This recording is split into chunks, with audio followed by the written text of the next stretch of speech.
Hello, and welcome to How to Play D&D's Beyond the Table, a 5-episode side quest where myself and the incredibly sensual Daniel Marsh, I finally said it right, are going to discuss D&D topics that revolve around the listener's state of well-being. But don't worry, we'll continue to belittle one another to maintain an edge. I pretty much mumbled all my words, I'm sorry. So too busy edging. Yes. Well, Focus is not there. I'm edging right now. I'm well aware. Thank you. 3 weeks on the trot. No hands, fully edging. Okay, as always, hello Daniel Marsh. Hello, Connor Kinsey. Hello. How are you doing? Marshy, what are we covering beyond the table this week? Oh, fucking hell. This week we're talking about responsibilities. Let's get to it.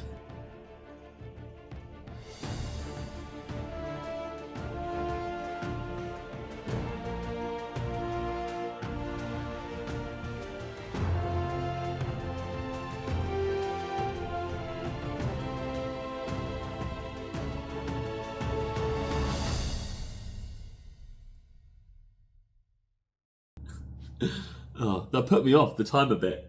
He came up, but then I saw it was recorded. I was like, oh, okay. All right. But then I thought, run with it. Okay.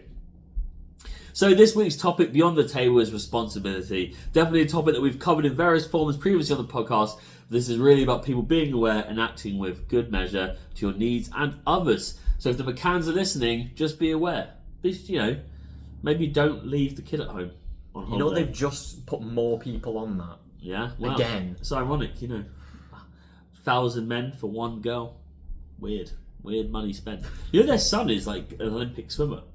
I did not know that. I saw it the other day that their son's going to be is actually like a teen GB athlete. Listen, it takes a lot in that house to get your parents' approval. Yeah. Ironically though, if she went missing near...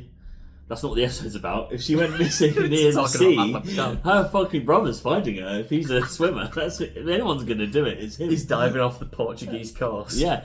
Did they get rid of her? So, this is a ramblings now. Did they get rid of her so they could focus on his training arc? Quite possibly. Maybe that's his motivation. That's his backstory. There we go. You have to be suspicious of his alignment, though. That's what I'm saying. Oh, yeah. Absolutely. Yeah. See? D&D themed... murder investigations. New character inspiration. Marlon McCann's Olympian brother. After a 2-year campaign, I lift my hat up to reveal that I'm Madeleine McCann. What, like a Slitheen taking your skin off? Yeah. And it's a still little girl. yeah. But like 6 foot. With guns. Alright, anyway, we shouldn't joke about this stuff. You're a terrible person. Sue me. Yeah, okay. Well, they can't. They sued everyone. Okay, so with that then, responsibility, take some. Sure. How do we go about responsibility as a topic on this week's episode? What are we talking? Well, outside of the table, I think, obviously you're taking things home from the game. Yeah. You've got a responsibility to your party and to the DM. Yes. So, I think the first big thing to talk about today is your responsibility to yourself and the DM, which is if anything's gone on in a session at the table, you have a responsibility to yourself and those around you to raise it in an aside with the DM. Yes, yeah. I think if something goes on, it can be very tempting to immediately go, hey, that's a problem. Yeah. But that can drastically impact people's moods. It can really impact your relationship with the people around you. I think much better approach is to take that away from the table, go to DM and say, look, this happened. It really, this is how it affected me. Could we suggest some ways of making sure that doesn't happen again? Yeah. And I think that way you're taking accountability for the change, but you're not putting pressure on anybody to take accountability in the moment, which can feel like a bit of an attack. Yes, and I think the only thing to separate from when that's right and when it's wrong is if it's something that's so bad, understandably, don't make it a formal kind of situation of right, let's treat this like it's HR, because it is a game of D&D. Yeah. But if it's not life-changing, it's not in some way ridiculously offensive, or there's someone at that table that shouldn't be there for whatever reason that you feel threatened, should we say, it can be so vague but serious, then obviously there's different ways of going about it. But when it's something like that could be a conversation, do it the right way, have it away from the table, take responsibility. But not. I don't think for yourself either. We don't say that in the sense of like, don't ruin people's games. Like, you know, just do it then and be mature about it. By that, I think we both mean that it can be done in a certain way. It doesn't take people out of it. If it was that big of a deal, you would have left anyway, or not turned up, or the game would end for everyone. But it's a case of like doing it in the right way that you probably know it can be fixed. It can be like a mature conversation had outside of the session, even with the person at stake, and that's enough, right? Yeah, it's all about, if anything does go wrong, and, you know, fingers crossed it never does, because you're with friends and people you care about. Yes, yeah. I think everyone involved has a responsibility to be mature about it and make sure that at the end of the day, everyone's still friends. Yeah, because the last thing you want is to be invested in something as like socially involved and personally invested with your character and their story, and then have friendships break off because of something that happened in a game. Yeah. And then the game goes nowhere, and you've lost a friend, and it could have been avoided. So I think everyone has a responsibility to make sure that is avoided. You're all there to have fun. So you know these things can happen and will happen, I'm sure. Especially the more you play, it's obviously more likely. But it's there to kind of be a bit of a break. So why take things to the table? You know, I mean, I know you can't say that speaking on behalf of the person that might have got you in a situation you feel upset or need to have the discussion, but the least you can do for your own well-being is do it the right way, kind of shape it to make sense for everyone at the table, because it will affect everyone. You're not just playing as a team on the table, you're playing as a team at the table.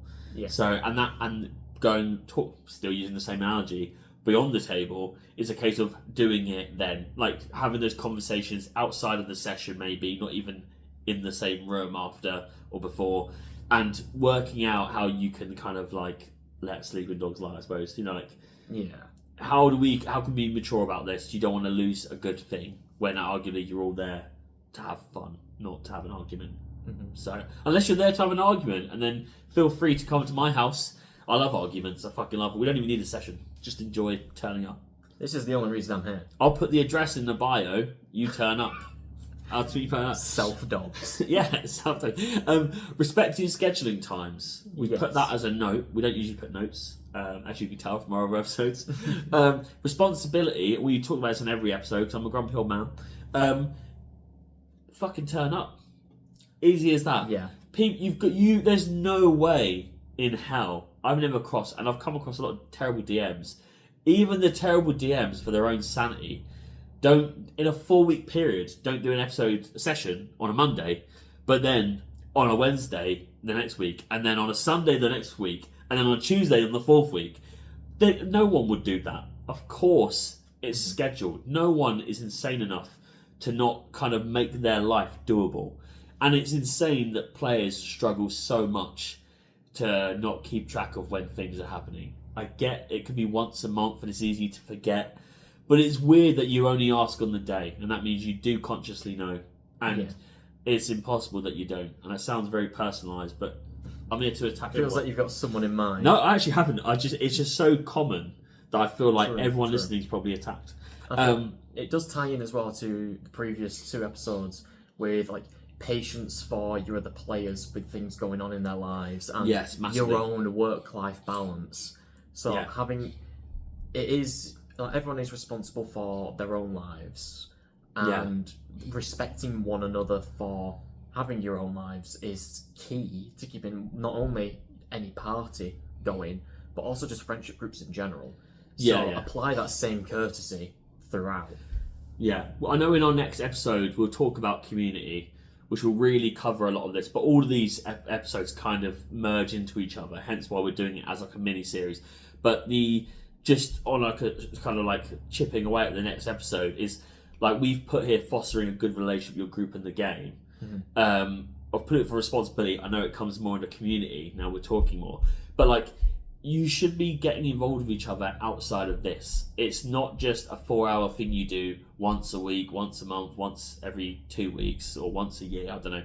But like, you shouldn't turn up and go, oh yeah, how are you doing after a month? Like, you should be just chatting away. They're your friends. You're literally spending time with them, being silly. Most people aren't silly outside of D&D, arguably, when they're adults. Mm-hmm. So why not make the most of that kind of little culture you've created, that community you've created? And that's the same with scheduling times. Like, if you like these people you're spending time with, then be responsible and be like, oh, well, can this work on another day? Does that work for you, DM? Why don't we run it at my house? You can, obviously, you're still DMing, or if I'm the DM, but I couldn't book us in for this at this, what's it called, like game store, board game place, we'll do it. Can anyone else run it at theirs, and I'll run it at that? It's literally not just giving up at the first hurdle, because there's this sense of responsibility that it takes everyone to play. Mm-hmm. And that's out, to make that happen, it's outside of the game, you know? Oh, yeah. And absolutely, I think you hit the nail on the head talking about meeting people outside of the game and speaking to people outside of the game. Obviously, again, people have lives. It can be difficult to schedule time with friends just in general. But even just sending a text every couple of days, keeping in touch with the people that you play with, because unless you're like being a professional DM on Fiverr or something, really you should be doing this with people that you care about and that you want to keep in your life.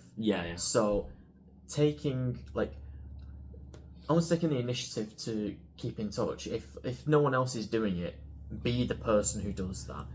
Reach out to your friends, speak to them. And really just because if you go into the next session after hanging out with your friends in between sessions, I think you're going to have a much better time in general. Your relationship won't be any better outside of the game. In the game, unless you spend time outside of the game, I would argue. It's really rare that you just come across people that are exactly like you, that you just click having never met. And when you can turn up at a game, you see that. You might be new to the game and you come across like a one-shot or an adventurers league at your local store, and two people turn up together. Their connection, their relationship as two characters is always way stronger than everyone else's. And that's because, they know each other, but also they're excited to be there and play with each other. And I don't get why you would want to keep that as if it's like a formality when you're doing this all the time with each other. You're going through something together as a person and as a character, and you want an outcome and you've got to work together. It's weird to never say hello. It is. You're definitely going to get more out of it spending time like this. Like, I'm sure that if we play a game as players, which we haven't done together, that's true. We'd be edging all over the place. So it's true though. You've got that. You've built that connection. You've built that relationship. We've never played alongside each other, but I bet you that if we did that, you just click. You kind of know each other's combos, how that works. So listeners, you have a responsibility to offer to DM for us too. Yeah, and also, do you really want us at your table? No. So start turning up at yours, or you'll be replaced. So, I will say as well, just to touch back on the scheduling times. And a bit on the work-life balance. I think you have a responsibility if you know that your session is coming up on a certain day. Instead of waiting to the day of and asking, "Are we still on?" I think you have a responsibility to make sure it's blocked out in your diary. Unfortunately, too many times, because things do come up, and that's fair, but too many times in the past, I've read about it or I've had it happen to myself, where someone's said they'd be able to make time for a session, and then not turned up because they've made other plans. If you agree to come to a session at a certain time, don't put plans over that block of time. It feels quite rude. It is quite rude. So definitely respect the people that you've made these plans with, and just hold yourself responsible for that. You've agreed to the plan. Stick to it. It's such a time-consuming thing, which is why it's so rare to get people together. That for someone who's creating the session, that's actually way longer than the people playing it. We talked about this on every episode I think I've ever made, let alone our episodes in this mini-series. And so I've actually had it where I was playing as a player in a party of 7. So the DM is the 8th person. And the 2 people who were a couple said they weren't free because they were really ill. And one of them was actually in hospital. But when I went home after the session, on Instagram and their stories, they were actually partying. And it weren't like they made up an excuse like, I'm a bit ill. They literally said they were in hospital. Yeah. So, and I'm not saying this for the, like, you know, the exaggeration of the episode. I actually couldn't believe the fucking gall to actually be like, we know you have health problems. So one, you've already got that card to play. Mm-hmm. But that also means, yeah, you've got a card to play. But it also means that the other people at a table are genuinely worried for you because they know that you've got health problems. Oh, yeah. So you're playing a double-edged sword, really. Like, and then, obviously, everyone else saw that story because you weren't smart enough to hide it. And then that means you've now just lost your entire friend group. It's incredibly disrespectful. Yeah. And no one's going to believe you from then on. Exactly. So when you are, it's literally boy who cried wolf. When you are ill and you do need that support, you need that community, no one's going to give a shit because they don't know if you tell the truth or not. So hold yourself accountable. Be honest. Yeah. If something does come up and you'd rather go to something else, I'd rather you tell me. Yeah. You know, as the DM, I think I'd be a bit insulted, but I'd rather you be honest with me about it than I find out you're lying later on. Yeah. I have a player currently who you met, Ches. He'll probably listen to this, or not, who cares? But he doesn't listen to this, no one does. But, oh yeah, hi Mum. Hi. So, hi Ches, I know you are listening to this. Yeah. But he, I know, has just finished uni. He's looking for work. He literally studied the same thing I did, but like obviously years later. Yeah. So I luckily, well, it's not lucky, he could do what he wants, but I know how hard it is to find the work he's finding. So I've got that kind of extra thing. And when he says he's not free on the Monday session, I know he's going to networking events. Like I know he's doing these things. And it might be last minute, but those things are last minute. It's lucky also that, like I said, I know that world. I know it can be so like abrupt, but like also know that it might be last minute, so it's a bit irresponsible that it's like it could be the day and you're like, well, fuck me, like you must have known. But also know the kind of person he is, but also that, so it could be that he's just seen it that day and gone right. But it's also, I know that he's taking the initiative to try and do something he wants to do in his career, and you can't hold him back on that. You're not going to. You support it, but you have the responsibility as a player and as a DM to encourage people to live good lives. Like, you want them to have fun, you want to come back, you want it to be a nice circle. So when they do want to do things outside that, they've got to go to a wedding, or like it's someone's birthday, it's not the end of the world not playing D&D. Just let someone know, be responsible about it, you know? I don't know, my world is D&D, so... It's D&D, yeah. I'm actually just doing it for the podcast. If you ever leave my session, I will cry fully clothed in the bath. I am actually shackled to this chair. It's just, you know, beneath the frame. Yeah. And they will never leave. I never will. Sorry. Out of choice. Sorry. Do we have anything more to say on responsibility? I feel like these episodes, I've just gone into grumpy old man rant every time. Old man shakes fist at sky. Old man Kinsey. Old man Kinsey's my new name. On the veranda, rocking chair, shotgun. But it's water gun. Next campaign character. Just you in 50 years. Old man Kinsey. Old man Kinsey. I love that. I love that. We've touched all the bases I think we needed to. Yeah. Be aware of everything around you. Be aware of the people around you. Make sure they're aware of you, so that way you don't get caught in the crossfire of thinking that you're a lying little shit. And look both ways when you cross the street. Yes, and never creep up on a man who survived a chemical fire when he's urinating. It's a Naked Gun quote. Okay. There we go. For the oldies listening. Alright, should we end it there? I think we shall, yeah. Brilliant. Okay, today's adventure is sadly come to a close. We're back in next week with a topic, my friend wants bench press an equal mass of 31 cows in 3 hours. When did you last get laid? Now. And goodbye. And as always, thank you for tuning in. And if you like joining the D&D action, then please follow us on Instagram at How to Play D&D, or check out the link on our bio to join our Discord server. I've been Connor Kinsey. And I've been Daniel Marsh. Good day. And good night.